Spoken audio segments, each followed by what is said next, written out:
क्या आप जानते हैं कि ऑस्ट्रेलिया के home affairs minister Clare O'Neil की जल्द ही एक नई माइग्रेशन स्ट्रैटेजी जारी करने की उम्मीद है। ये पीएमएनसी के पिछले सचिव मार्टिन पार्किंसन द्वारा माइग्रेशन सिस्टम को गहराई से रिव्यू करने और पिछले पुलिस कमिश्नर क्रिस्टीन निक्सन द्वारा वीजा इंटीग्रिटी के रिव्यू के बाद आया है।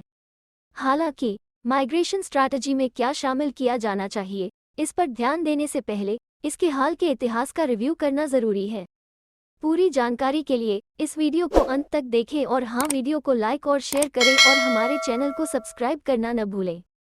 ब्रेन ड्रेन कंसल्टेंट्स की ओर से हमारे इमिग्रेशन इन्फॉर्मेशन और news channel A to Z immigration updates में आपका हार्दिक स्वागत है। ऑस्ट्रेलिया की एक मजबूत माइग्रेशन स्ट्रैटेजी के जरूरी कंपोनेंट्स को लेकर एक इफेक्टिव माइग्रेशन स्ट्रैटेजी बनाने में आगे बताए जाने वाले पहलुओं को शामिल करना चाहिए।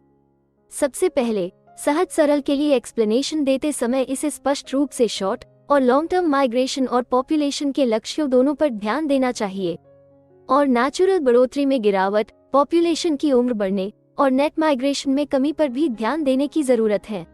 स्ट्रैटेजी को ये संकेत देना चाहिए कि क्या सरकार 2,35,000 हर साल की लॉन्ग टर्म नेट माइग्रेशन धारणा से सहमत है और इस लेवल के लिए पॉलिसी रैशनल को एक्सप्लेन करना चाहिए। इसे जनसंख्या के size, age structure, geographic distribution और अन्य पॉलिसी एरियाज जैसे economic growth, productivity, budget impact और ज्यादा के लिए सरकार के पसंदीदा long term net migration level के इम्प्लीकेशंस को भी आउटलाइन करना चाहिए। दूसरा, उन्हें माइग्रेशन स्ट्रैटेजी को ओवरऑल पॉलिसी ऑब्जेक्टिव्स और सरकार के long term net migration target के साथ अलाइन करने के लिए वीजा डिजाइन में मेजर फ्लॉज को दूर करना चाहिए। इसे इतिहास के टुकड़ों में हुए बदलावों और इमिग्रेशन पॉलिसी के लिए रिस्पॉन्सिबिलिटी के फ्रैगमेंटेशन को संबोधित करते हुए वीजा सिस्टम के ओवरऑल कंपैटिबिलिटी को भी सुनिश्चित करना चाहिए। हाल की रिपोर्टों से पता चलता है कि पॉलिसी ऑब्जेक्टिव्स वीजा और ग्लोबल टैलेंट इंडिपेंडेंट वीजा को खत्म कर देगी, जिनकी पॉलिसी के उद्देश्यों के साथ इफेक्टिवनेस और कोहेरेंस की कमी के लिए आलोचना की गई है। एक समझदार माइग्रेशन स्ट्रैटेजी के तीसरे पहलू को वीजा सिस्टम एडमिनिस्ट्रेशन को संबोधित करना चाहिए, जिसमें long term funding, IT support systems, staff training और क्लाइंट सर्विस कल्चर शामिल है। वीजा प्रोसेसिंग और इमिग्रेशन कंप्लायंस के बीच जॉइंट वर्क जरूरी है, जो ऑस्ट्रेलियन बॉर्डर फोर्स के निर्माण के साथ खो गया है। होम अफेयर्स का पोर्टफोलियो इमिग्रेशन पॉलिसी और एडमिनिस्ट्रेशन के लिए हानिकारक रहा है और एक स्टैंडअलोन इमिग्रेशन डिपार्टमेंट पर भी दोबारा विचार किया जाना चाहिए। अंत में, नए माइग्रेशन स्ट्रैटेजी में इसकी प्रभावशीलता की सही से निगरानी करने की कमिटमेंट शामिल होनी चाहिए। सरकार को नियमित रूप से वीजा सिस्टम से संबंधित प्रमुख इंडिकेटर्स पर डेटा को इस तरह से प्रकाशित करना चाहिए जो जनता के लिए आसानी से सुलभ और समझने योग्य हो।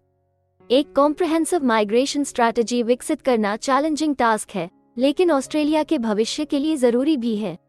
मिनिस्टर ओनील ने इसके लिए जुबान दी है और केवल समय ही बताएगा कि क्या वह ये पूरा कर पाती है या नहीं। हमें उम्मीद है कि हिंदी भाषा में इमिग्रेशन से जुड़ी जरूरी और सही जानकारी पहुंचाने की हमारी कोशिश आपको पसंद आ रही होगी। कृपया कमेंट में अपने सजेशंस और फीडबैक्स जरूर दें और हमें सपोर्ट करने के लिए हमारे चैनल को लाइक, शेयर और सब्सक्राइब जरूर करें। और हाँ, बेल आइकॉन को दबाना मत भूलिएगा। अपना कीमती समय देने के लिए धन्यवाद। एक और वीडियो के साथ आपसे फिर मुलाकात होगी। अगर आपको किसी और मदद की जरूरत है या फिर आप अपने विदेश जाने के सपने के लिए किसी भी चीज में पूछताछ करना चाहते हैं, तो आप हमारी रजिस्टर्ड माइग्रेशन कंसल्टेंट्स की टीम के साथ एक एक्सपर्ट काउंसलिंग सेशन बुक कर सकते हैं।